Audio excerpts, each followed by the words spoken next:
Hello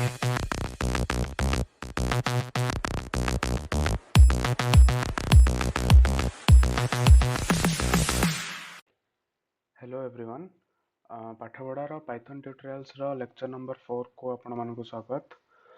तो पूर्व video रे आमे पाइथन विषय रे किछि नुवा कांसेप्ट पढ़थिले। तो जदि आपण माने से वीडियो टी को अपन तो देखि नांदी तबे आपण जाई कि हम पाइथन प्लेलिस्ट रे जाई कि आपण से वीडियो को प्रथमे देखि नियंतु। तो यही वीडियो रे आमे किछि अलगा जिंस शिखिबा माने मु आपन को फर्स्ट वीडियो रे कहितली कि आमे पाइथन आइडियली केमती इंस्टॉल करिकि सेडा केमती यूज करबा पाइथन प्रोग्राम लेखिया पई। किंतु आज मु आपन को आउटे नुवा सॉफ्टवेयर कहिबी जोथरे कि आपन को पाइथन प्रोग्राम रन कर परिबे आ सेइथरे रन करिवाडा बहुत इजी। तो सेइथरे कोन ना आपन C++ चाहिले रन कर परिबे, सी रन कर परिबे, पाइथन रन कर परिबे। तो सेटा होचे ओडे मल्टी लैंग्वेज सॉफ्टवेयर टे, ठीक अछि। आ तारो ना होची हमरो VS कोड। तबे चलंतु मु आपन को सिखेबी सेडा केमिति इंस्टॉल करिवे, इंस्टॉल करिके आपन कोन सेटिंग्स करिवा पड़िबो जहा द्वारा आपन सेथरे पाइथन प्रोग्रामिंग रन करि परिबे। तो जिबा हम नेट को जाके हम सर्च करिबा VS कोड डाउनलोड, ठीक अछि। तापर एंटर मारी सर्च मारिबा। सर्च मारला पर देखंतु एडी फास्ट रे आसीबो download Visual Studio Code Mac Linux आ विंडोज। तो एटा ऊपर हम क्लिक करिबा। तो क्लिक कला परे एटी जदि आपनकर मैक बुक अच्छी तबे आपण ए मैक तळे ऑप्शन थिबा बटन टी को मारी के डाउनलोड कर परंती।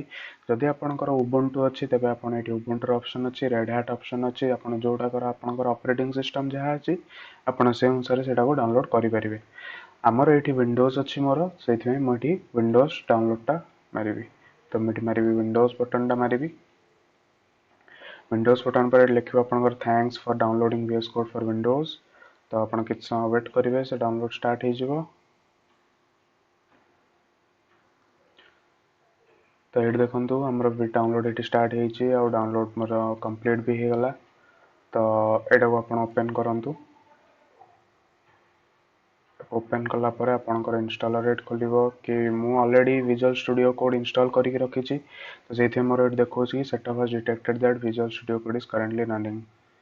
तो मोर ऑलरेडी इंस्टॉल कर दे छि। तो आपण एठी जहा भी ऑप्शन आसीबो नेक्स्ट नेक्स्ट मारी के आपण इंस्टॉल करिवे VS कोड, ठीक अछि। तबे मु एको कैंसिल मार दो जे एबे जिबा हमें VS कोड को जाई देखिबा हमें सेटिंग्स कोन करिवार अछि।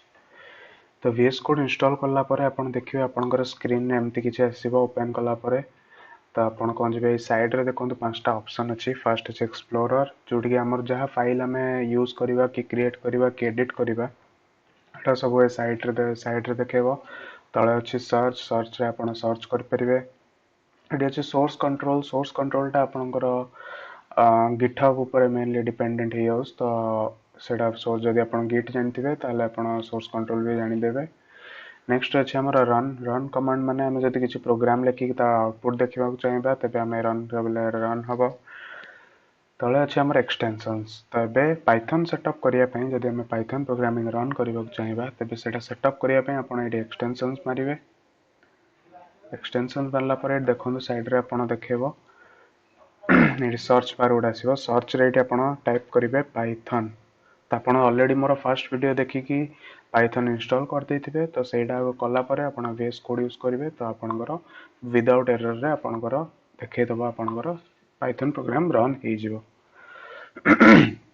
तबे एटी पाइथन मारिवे। पाइथन ऊपर जो फर्स्ट ऑप्शन आसीबो पाइथन लिमिटिंग डिबगिंग तो या ऊपर क्लिक करिवे।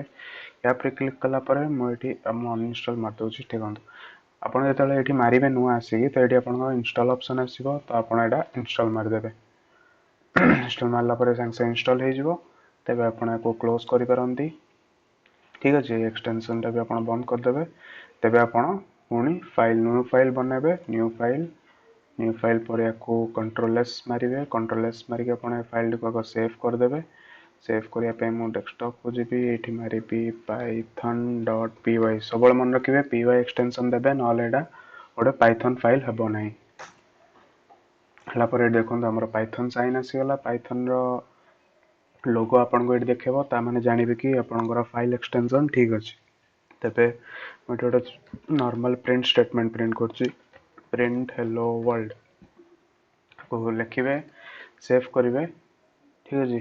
ଯେପରି ସେଭ୍ କରିନଥିବେ ଏଠି सर्कल आसुଥିବ सेଭ୍ कला पर एठी क्रॉस आसीबो ठीक अछि तो आपण एठी ऊपर देखंदो एठी टॉप राइट कॉर्नर रे आपन एठी आसीबो रन कोड तो रन कोड टी को दबेबे दबेला पर तळे ऑटोमेटिक एक्टिवेटिंग एक्सटेंशंस जहां आपण एठी इंस्टॉल कले एक्सटेंशंस को जाईकी सेटा एक्टिवेट हबो तो आपण रन करिवो एटा आपण क्लोज कर दियंतु हेलो वर्ल्ड मु लिखि जी तो टर्मिनल ले आपण को देखबो हेलो वर्ल्ड तो एटा हम इंस्टॉल कले न तो टिके टाइम लागुची बट तापर हमरा आसी जिवो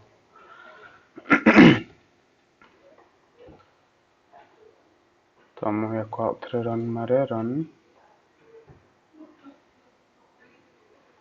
तो देखो आमर ये पाइथन तले इंस्टॉल माने लोड हो इंस्टॉलर एक्सटेंशन टा तो ये तले देखीदेव आप मो फर्स्ट वीडियो फॉलो करके जो वर्सन पाइथन इंस्टॉल करते निजर डिवाइस रे तो सेटा आपन तले देखीदेव आप पाइथन वर्सन तो ये टॉप राइट करना रन मारला देखो आम देखा हेलो वर्ल्ड तो एमती करके आप ट्राए करें ठीक अच्छे आप VS कोड इंस्टॉल करूँ यहाँ यूज करवा बहुत easy outta multi function language अच्छी तो आप जो भी लैंग्वेज चाहिए तो आमर अन्य प्लेलिस्ट आम पाठपढ़ा ट्यूटोरियल्स देखुए जमीक C++, HTML तो जहाँ चाहिए आप रन करेंगे तो VS कोड आप इंस्टॉल करूँ यूज करूँ तो VS कोड अलग सॉफ्टवेयर अच्छी जमीक सबलाइम टेक्स्ट आप नोटपैड यूज करेंगे किंतु नोटपैड टा आपण ए पाइथन प्रोग्रामिंग यूज करि परिबेनी सेति आपको सबलाइम टेक्स्ट आपण यूज करि पारंती ठीक अछि किंतु मु प्रिफर करे VS कोड कारण VS कोड तार देखिबा को माने यूजर जेतले आसिके रन टाइप करे प्रोग्राम तो ताको भी भल लागे आ यार आउटपुट भी इजी रे हमें आनी पारू तो आपनकर जदि पाइथन एक्सटेंशन कि VS कोड इंस्टॉल करिबारे किछि यदि प्रॉब्लम होउची तबे आपण हमको कमेंट सेक्शन में लिखि जणांतु किंबा हम व्हाट्सएप नंबर आपण मेसेज करि पारंती किंबा हमको ईमेल ले मध्य आपणकर प्रॉब्लम किंबा किछि भी डाउट थिबो यदि आपण पचारि पारंती आमे 24/7 अवेलेबल अछु आपनको निश्चिंत जत्ते शीघ्र होबा आपनको रिप्लाई मिलि जिवो तबे एही वीडियो रे हमें सिखले विजुअल स्टूडियो कोड केमते इंस्टॉल करिवा सेथरे पाइथन प्रोग्राम केमते रन करिवा तबे हमें देखाबा हम नेक्स्ट वीडियो रे तो सेति जाए टेक केयर एंड धन्यवाद।